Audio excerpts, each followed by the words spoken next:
હવે આપણે બીજા કોન્સેપ્ટ તરફ આગળ વધીએ. વિદ્યુત ફ્લક્સ માટે જે જરૂરી છે કે આપણે વિદ્યુત ક્ષેત્ર રેખાઓની લાક્ષણિકતામાં એવું જોઈ ગયેલા કે એકમ ક્ષેત્રફળ દીઠ ક્ષેત્ર રેખાઓની સંખ્યા એટલે કે n/a એટલે કે એકમ ક્ષેત્રફળ દીઠ ક્ષેત્ર રેખાઓની સંખ્યા એ તે બિંદુએ વિદ્યુત ક્ષેત્રની તીવ્રતાને સમપ્રમાણમાં હોય છે. હવે આનું સૌથી સારામાં સારું ઉદાહરણ જે આપણે અહીંયા સમજીએ અને જે ઉપયોગી પણ છે એ છે ડાયપોલ. તો અહીંયા ડાયપોલમાં +q વિદ્યુતભાર હોય છે અને -q હોય છે, એટલે કે બે સમાન મૂલ્યના અને વિરુદ્ધ વિદ્યુતભાર ધરાવતા એ +q અને -q ને જો તમે અમુક અંતરે રાખો તો બનતી રચનાને ડાયપોલ કહે છે. હવે આપણે લાક્ષણિકતામાં જોઈ ગયા હતા એ પ્રમાણે જો બંનેના મૂલ્યો સરખા હોય તો +q માંથી ક્ષેત્ર રેખાઓ નીકળે અને -q ની અંદર સમાવેશ પામે છે, એટલે કે +q માંથી નીકળે અને -q માંથી સમાવેશ પામે છે. હવે અહીંયા તમને એમ થાય કે કેટલી ક્ષેત્ર રેખાઓ દોરવી, તો આપણે એ વખતે પણ વાત કરી ગયેલા કે યાદચ્છિક રીતે ક્ષેત્ર રેખાઓની સંખ્યા નક્કી થાય છે, પણ એના માટેની શરત એ છે કે n/a ચલે છે e હોવા જોઈએ. હવે અહીંયા કોઈ 10 ક્ષેત્ર રેખાઓ દોરે આટલા ક્ષેત્રફળમાં, કોઈ વધારે દોરે, તો એને આપણે કેવી રીતે દોરવી? તો એના માટે આ શરત ધારો કે આપણે લઈએ કે ભાઈ n/a ચલે છે e. હવે જો સપ્રમાણતાની નિશાની કાઢી નાખીએ તો n/a ઇક્વલ્સ ટુ અચળાંક તરીકે ધારો કે અહીંયા લઈએ βe. યાદ રાખો, આ રીતે કોઈ ચોપડીમાં જલ્દી સમજાવ્યું નહીં હોય અથવા તો બહુ ઓછાને ખબર હોય છે. મારું ઇન્ટેન્શન એટલું જ છે કે તમને વિદ્યુત ફ્લક્સ એટલે ક્ષેત્ર રેખાઓની સંખ્યા કેમ થાય એ ડિટેલમાં તમને સમજણ પડે. તો ધારો કે અહીંયા અચળાંક તરીકે આપણે બીટા લઈએ, કોઈ પણ લઈ શકાય. તો માટે n/a ઇક્વલ્સ ટુ βe અને માટે એકમ ક્ષેત્રફળ દીઠ ક્ષેત્ર રેખાઓની સંખ્યા n/a ઇક્વલ્સ ટુ βe પરથી n ઇક્વલ્સ ટુ આપણે લખી શકીએ કે n/βe. ઓકે, હવે આ બીટા કેટલો નક્કી કરવો? તો કોઈ બીટાની કિંમત 1 લે. ધારો કે આપણે વિચારીએ કે અહીંયા તો આપણે શું કીધું છે, આ ક્રાઇટેરિયા શું કહે છે કે વિદ્યુત ક્ષેત્ર રેખાને, એટલે જો અહીંયા આ ડાયપોલની વિષુવ રેખા કહેવાય, એને વિદ્યુત ક્ષેત્ર રેખા આમ જાય છે, એને લંબ રૂપે મૂકેલા એકમ ક્ષેત્રફળમાંથી પસાર થતી ક્ષેત્ર રેખાઓની સંખ્યા તે બિંદુએ વિદ્યુત ક્ષેત્રને સમપ્રમાણમાં હોય છે. ફરીથી કેવી રીતે ક્ષેત્ર રેખાઓ દોરવામાં આવે છે? તો વિદ્યુત ક્ષેત્ર રેખાઓને લંબ રૂપે મૂકેલા, એટલે આ લંબ રૂપે અહીંયા મૂક્યું ક્ષેત્રફળ, કારણ કે અહીંયાથી આમ ક્ષેત્ર રેખા જતી હોય તો આ એને લંબ આ દિશામાં થાય. વિદ્યુત ક્ષેત્ર રેખાને લંબ રૂપે મૂકેલા એકમ ક્ષેત્રફળમાંથી પસાર થતી ક્ષેત્ર રેખાઓની સંખ્યા તે બિંદુએ વિદ્યુત ક્ષેત્રને સમપ્રમાણમાં છે. અહીંયા નજીક વિદ્યુત ક્ષેત્ર વધારે હોય તો ક્ષેત્ર રેખાઓની સંખ્યા વધારે હોય. જો દૂર તમે જાઓ એમ વિદ્યુત ક્ષેત્ર ઘટતું જાય તો ક્ષેત્ર રેખાઓની સંખ્યા પણ ઓછી થતી જાય અથવા દૂર દૂર થતી જાય. હવે આના ઉપરથી આપણે કહીએ n/a ઇક્વલ્સ ટુ βe માટે ક્ષેત્ર રેખાઓની સંખ્યા n equals two a βe. અહીંયા આપણે જે નક્કી કરેલી લાક્ષણિકતા છે એ પ્રમાણે એકમ ક્ષેત્રફળ લેવાનું છે, એટલે a ઇક્વલ્સ ટુ આપણે 1 એકમ લઈએ, પછી mk cgs ગમે તે હોય, e છે બરાબર. તો eની કિંમત એ કોઈ પણ હોઈ શકે, પણ ધારો કે અહીંયા 10 ન્યૂટન પર કુલમ છે, અહીંયા ધારો કે 1 મીટર સ્ક્વેર છે સરળતા ખાતર, અને ધારો કે બીટાની કિંમત હવે કેટલી લેવી? તો બીટાની કિંમત યાદચ્છિક રીતે લઈ શકાય છે. ધારો કે હું બીટાની કિંમત કેટલી લઉં? 1. હવે આ નકશા જેવું છે, તમે જુઓ કે નકશો હોય એ જ્યારે મોટો હોય તો એમાં એવું આપ્યું હોય છે કે ભાઈ આટલેથી આટલું અંતર તો એ 100 કિલોમીટર થાય, પણ એ જ નકશો જ્યારે નાનો દોરવામાં આવે વર્લ્ડનો તો એમાં પછી આટલેથી આટલું અંતર કે જે સ્કેલ માપ કહેવાય એ એટલું ને એટલું રહેતું નથી, પણ એનાથી ઘટી જાય છે. એટલે કે જો નાનો હોય તો ઇન્ડિયા આખું નાનું થઈ જાય કે વર્લ્ડ આખું નાનું થઈ જાય, તો હવે ડિસ્ટન્સ છે એ ઓછા અંતરે વધી જાય. એટલે કે સ્કેલ માપ શું થઈ જાય, 100 કિલોમીટર, એ આટલેથી આટલા માટેનું અંતર 100 કિલોમીટર થઈ જાય. તો એ જ પ્રમાણે જ્યારે પણ ક્ષેત્રરેખાઓ, વિદ્યુત ક્ષેત્રરેખાઓ દોરવામાં આવે ત્યારે ખરેખર તો નીચે બીટાની કિંમત એ લખી દેવામાં આવે છે, એ એનો સ્કેલ માપ કહેવાય. આ માહિતી ક્યાંય છે નહીં, એટલે આને સમજી લેજો કે બીટા ઇક્વલ્સ ટુ કોઈ 1 પણ લઈ શકે, બીટા ઇક્વલ્સ ટુ કોઈ 2 પણ લઈ શકે, બીટા ઇક્વલ્સ ટુ કોઈ 3 પણ લઈ શકે. તો એનો મતલબ એ થયો કે અહીંયા વિદ્યુત ક્ષેત્ર રેખાઓની જે સંખ્યા છે એ વિદ્યુત ક્ષેત્ર રેખાઓની સંખ્યા આ લીધેલા અચળાંક ઉપરથી મળે. કોઈ ધારો કે અહીંયા લઈ લીધું બીટા ઇક્વલ્સ ટુ 1, કોઈ કહે ના મારે બીટા ઇક્વલ્સ ટુ 10 લેવા છે, તો તમે બીટા ઇક્વલ્સ ટુ શું લઈ શકો, 10 પણ લઈ શકો. કોઈ કે ના મારે 15 લેવા છે તો એ પણ લઈ શકો, કોઈ કે ના મારે 2 લેવા છે તો એ પણ લઈ શકો. તો માટે અહીંયા શું થશે કે n ઇક્વલ્સ ટુ, હવે ધારો કે મેં બીટા બરાબર 1 લીધો, તો n બરાબર a, તો એ તો કેટલા છે, 1 છે. બીટાની કિંમત કેટલી છે, 1 છે. અને ની કિંમત કેટલી છે, અહીંયા 10. તો એનો મતલબ n બરાબર તમને શું મળે, 10. તો આટલી ક્ષેત્ર રેખાઓ મળશે. એનો મતલબ એ થયો કે જો બીટા બરાબર 1 હોય અને એ બરાબર તો 1 મીટર સ્ક્વેર છે, અને જો એની કિંમત 10 ન્યૂટન પર કુલમ હોય, તો તે વિસ્તારમાં એકમ ક્ષેત્રફળમાંથી પસાર થતી ક્ષેત્ર રેખાઓની સંખ્યા કેટલી થાય, 10 આપણે દોરવી પડે.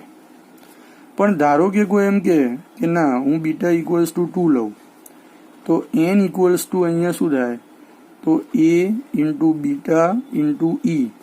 આના પ્રમાણે એ તો આપણે 1 જ લીધું છે, બીટાની કિંમત છે એ પણ 10 છે, એટલું ને એટલી જ. પણ બીટાની કિંમત છે એ આપણે અહીંયા 2 લીધી છે, એની કિંમત 10 છે.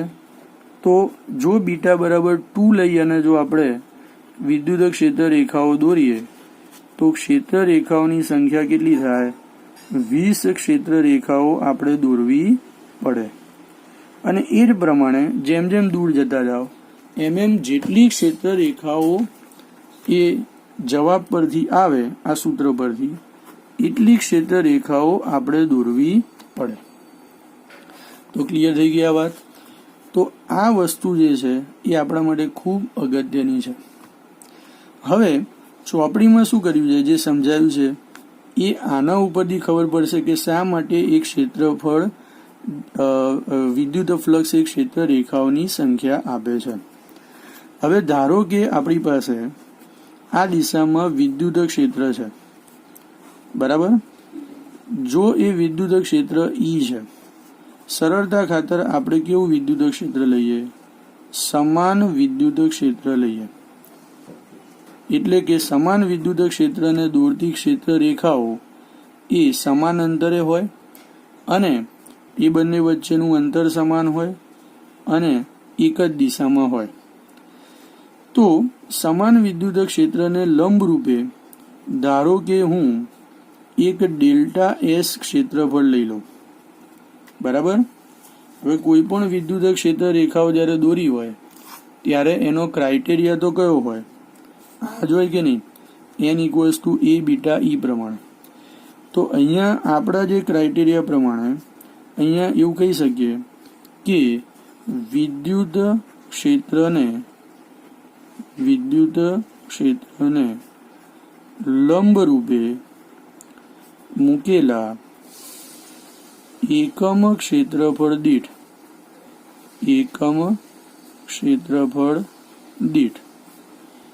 એ ક્ષેત્ર રેખાઓની સંખ્યા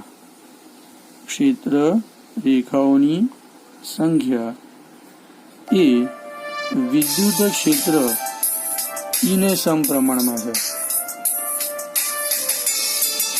વિદ્યુત ક્ષેત્ર E ને સમપ્રમાણમાં હોય છે, બરાબર. તો વિદ્યુત ક્ષેત્ર ઈ ને સમપ્રમાણમાં હોય છે. તો માટે અહીંયા શું થશે તમે જુઓ કે ડેલ્ટા એસ ક્ષેત્રફળ એ આપણે વિદ્યુત ક્ષેત્રને લંબરૂપે જ મૂક્યું. આપણે પહેલાના કોન્સેપ્ટમાં જોઈ ગયા એ પ્રમાણે ડેલ્ટા એસ ને રજૂ કરતો સદિશ એ ક્ષેત્રફળને લંબરૂપે લેવામાં આવે છે. એટલે કે અહીંયા ડેલ્ટા એસ અને ઈ વચ્ચેનો જે ખૂણો થશે એ કેવો થશે? 0 થશે. આ લંબ ક્ષેત્રફળ જ છે. તો આપણે એમ કહી શકીએ કે વિદ્યુત ક્ષેત્રને લંબ રૂપે કોને? વિદ્યુત ક્ષેત્રને લંબ રૂપે એકમ ક્ષેત્રફળ દીઠ જો ક્ષેત્ર રેખાઓની સંખ્યા લઈએ તો એ ક્ષેત્ર રેખાઓની સંખ્યા એ કોને સમપ્રમાણમાં છે? ઈ ને સમપ્રમાણમાં. હવે તમે જુઓ કે એ બરાબર આપણે 1 લઈ લીધા, બીટાની કિંમત પણ સરળતા ખાતર ધારો કે મેં 1 લઈ લીધી, તો n બરાબર ઈ થાય, બરાબર. અહીંયા આપણે સરળ પડે એટલા માટે ચોપડીમાં પણ કશું કીધું નથી, પણ બીટાની કિંમત યાદચ્છિક રીતે 1 લીધેલી છે. ધારો કે કોઈ બીટાની કિંમત બીજી લે તો ક્ષેત્ર રેખાઓની સંખ્યા છે એ બીટા ઇન્ટુ ઈ થાય. તો અહીંયા આપણે બીટાની કિંમત જો આપણે 1 જ લઈએ છીએ, એ રીતે આ ક્ષેત્ર રેખાઓ દોરી છે, તો ક્ષેત્ર રેખાઓની સંખ્યા એ કેટલી થશે? તો n ઇક્વલ્સ ટુ અહીંયા એ બીટા ઈ પ્રમાણે એ બરાબર 1, બી બરાબર 1, તો માત્ર ઈ રહ્યો તો એ કેટલી થશે? ઈ. તો સમજો અહીંયા વિદ્યુત ક્ષેત્રને લંબ રૂપે એકમ ક્ષેત્રફળ દીઠ ક્ષેત્ર રેખાઓની સંખ્યા ઈ. તો વિદ્યુત ક્ષેત્રને લંબ રૂપે જો ડેલ્ટા એસ ક્ષેત્રફળ તમે લો તો ડેલ્ટા એસ ક્ષેત્રફળ દીઠ ક્ષેત્ર રેખાઓની સંખ્યા એ કેટલી થાય? ઈ ઇન્ટુ ડેલ્ટા એસ થાય, ત્રિરાશિ મૂકવાથી. તો આમ ઈ ઇન્ટુ ડેલ્ટા એસ એ ડેલ્ટા એસ માંથી પસાર થતી ક્ષેત્ર રેખાઓની સંખ્યા આપે છે. હવે બુકમાં આ બીટાવાળી વાત ક્યાંય કરી નથી, આ નિયમની કોઈ વાત કરી નથી કે n equals to a beta e છે.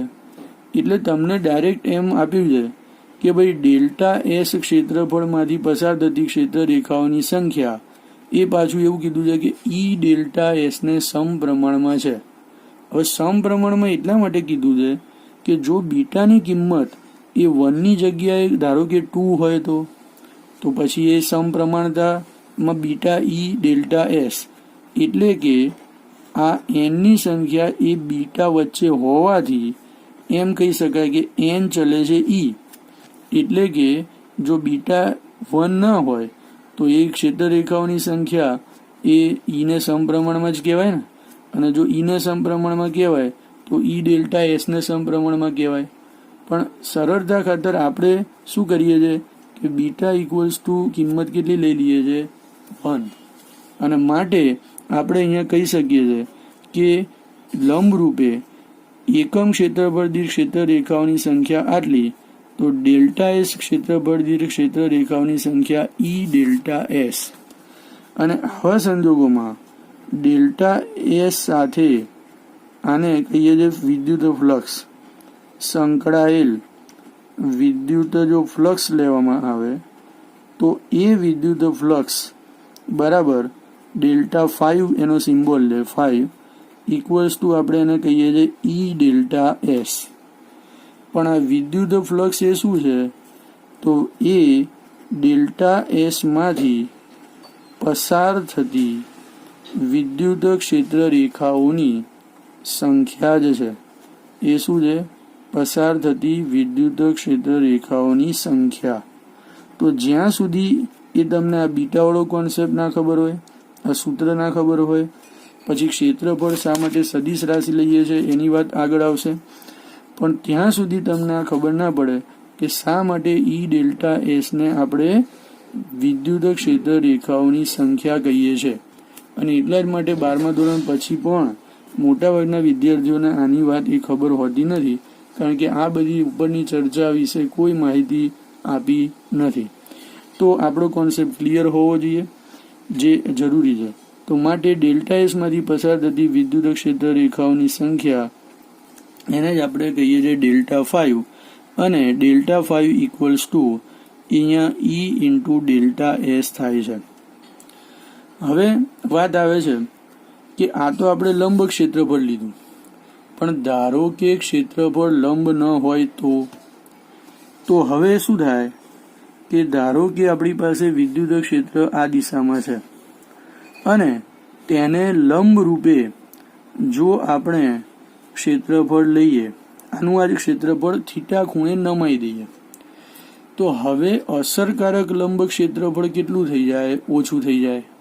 આપણે આગલા વિડીયોમાં જોયું એ પ્રમાણે અસરકારક લંબ ક્ષેત્રફળ છે, એ અસરકારક લંબ ક્ષેત્રફળ એ આ દિશામાં આપણે જો ક્ષેત્રફળ સદિશ એનો લઈએ, એટલે કે આ ક્ષેત્રફળનો ક્ષેત્રફળ સદિશ તો એને લંબ રૂપે હોય. એ ક્ષેત્રફળ સદિશનો જો તમે ઈ દિશામાંનો ઘટક લો, તો હવે ઈ અને ડેલ્ટા એસ વચ્ચેનો ખૂણો છે એ કેટલો છે? Delta theta. અને ઈનો ડેલ્ટા એસનો ઈની દિશામાંનો જે ઘટક થાય એ કેટલો થાય છે? Delta S cos theta. તો કહેવાનો મતલબ, જો તમારી પાસે એ અહીંયા વિદ્યુત ક્ષેત્ર રેખાઓ આમ છે, પણ ક્ષેત્રફળ એ થીટા ખૂણે નમાયું, તો એને લંબ રૂપેનો સદિશ ડેલ્ટા એસ છે, એનો વિદ્યુત ક્ષેત્રમાંનો ની દિશામાંનો ઘટક છે એ ડેલ્ટા એસ કોસ થીટા છે. તો હવે અસરકારક લંબ ક્ષેત્રફળ કેટલું થયું? ડેલ્ટા એસ કોસ થીટા થયું. તો હવે આ ત્રિરાશિ પ્રમાણે આપણે લંબ રૂપે એકમ ક્ષેત્રફળ દીઠ ક્ષેત્ર રેખાઓની સંખ્યા ઈ, તો લંબ રૂપે ક્ષેત્રફળ જરૂરી છે, કારણ કે આપણો ક્રાઇટેરિયા લંબ રૂપે માટેનો છે. અહીંયા જે રીતે ક્ષેત્ર રેખાઓ દોરીએ છે એના માટેનો, અને એટલા માટે આપણે અહીંયા કહી શકીએ કે ડેલ્ટા એસ આ ત્રિરાશિ પરથી ડેલ્ટા એસ કોસ થીટા ક્ષેત્રફળ દીઠ ક્ષેત્ર રેખાઓની સંખ્યા, તો એ ક્ષેત્રફળ દીઠ ક્ષેત્ર રેખાઓની સંખ્યા એ કેટલી? તો આના બરાબર જો લંબ ક્ષેત્રફળ આટલું છે, એકમ ક્ષેત્રફળ દીઠ ક્ષેત્ર રેખાઓની સંખ્યા ઈ, તો લંબ રૂપે ડેલ્ટા એસ કોસ થીટા ક્ષેત્રફળ દીઠ ક્ષેત્ર રેખાઓની સંખ્યા કેટલી? તો એ કેટલી થશે? ઈ ઇન્ટુ લંબ રૂપે અસરકારક ક્ષેત્રફળ છે એ કેટલું છે? Delta S cos theta.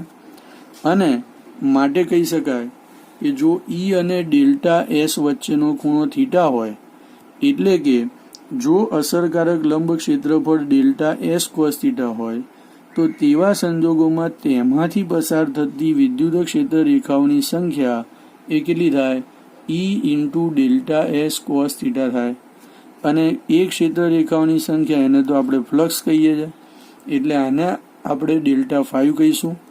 અને માટે ડેલ્ટા 5 બરાબર, હવે જો અહીંયા કોઈ પણ ખૂણો હોઈ શકે, એટલે આપણે જે એ ડોટ બી બરાબર એ બી કોસ થીટા વ્યાખ્યાયિત કર્યું છે, એ પણ આવી સિચ્યુએશનને એ ડીલ કરવા માટે જાતે વ્યાખ્યાયિત કર્યું છે. અને એટલા માટે ડેલ્ટા 5 ઇક્વલ્સ ટુ આ સંજોગોમાં આપણે શું કહી શકીએ? ઈ ડોટ ડેલ્ટા એસ. કારણ કે આપણે એવું વ્યાખ્યાયિત કર્યું છે આપણી જરૂરિયાત પ્રમાણે કે A dot B equals to અહીંયા શું થશે? A B cos theta. અને એટલા માટે આપણે અહીંયા જનરલ સૂત્ર તારવી શકીએ કે જો ઈ અને ડેલ્ટા એસ વચ્ચેનો ખૂણો એ થીટા હોય, તો અસરકારક લંબ ક્ષેત્રફળ કેટલું થાય? Delta S cos theta. અને માટે તે ક્ષેત્રફળ સાથે સંકળાયેલું વિદ્યુત ફ્લક્સ કેટલું થાય? Delta 5 equals to E dot delta S. અને વિદ્યુત ફ્લક્સ એટલે શું? તો જે તે ક્ષેત્રફળમાંથી પસાર થતી ક્ષેત્ર રેખાઓની સંખ્યા.